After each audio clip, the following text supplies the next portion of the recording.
ഞങ്ങളുടെ വീട്ടിൽ പണ്ട് സ്ഥിരമായിട്ട് മേടിക്കുന്ന ഒരു സാധനമാണ് ഏത്തപ്പഴം. ഏത്തപ്പഴം കഴിച്ച് ഒരു ദിവസം അച്ഛൻ ബ്ലഡ് കൗണ്ട് ചെക്ക് ചെയ്യാൻ വേണ്ടി പോയപ്പോൾ ഡോക്ടർ പറഞ്ഞു ഇനി ഏത്തപ്പഴം കഴിക്കേണ്ട, അത് കൊള്ളത്തില്ല, അതിനേക്കാളും നല്ലത് റോബസ്റ്റ് കഴിക്കുന്നതെന്ന് പറഞ്ഞു. ഒന്നാമത് അച്ഛന് പ്രഷർ ഷുഗർ കൊളസ്ട്രോൾ ഒക്കെ ഉള്ളതാണേ.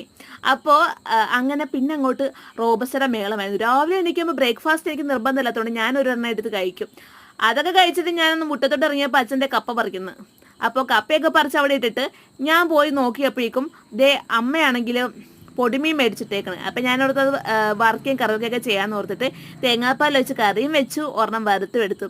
എനിക്ക് തല വെച്ച് വറുക്കുന്ന ഭയങ്കര ഇഷ്ടമാണ് ഗൈസ്. എന്താണെന്നറിയാൻ പറ്റില്ല, തല വെച്ച് വറുക്കുമ്പോഴേക്കും അത് എനിക്ക് ഇങ്ങനെ കടിച്ച് കറമുറ കഴിക്കാൻ വല്ലാത്ത ഇഷ്ടമാണ്.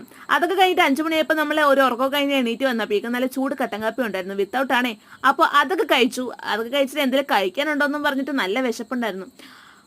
ബക്കറ്റ് തുറന്ന് നോക്കിയപ്പോഴേക്കും ദേ ഒരു ബ്രെഡ് ഇരിക്കുന്നു. അപ്പോൾ അതിൽ നിന്ന് ഒരു 3-4 എടുത്തിട്ട് നമ്മൾ ടോസ്റ്റ് ചെയ്ത് കഴിച്ചു. അപ്പോൾ അത്രേ ഉള്ളൂ guys the video. Thank you for watching. Bye guys.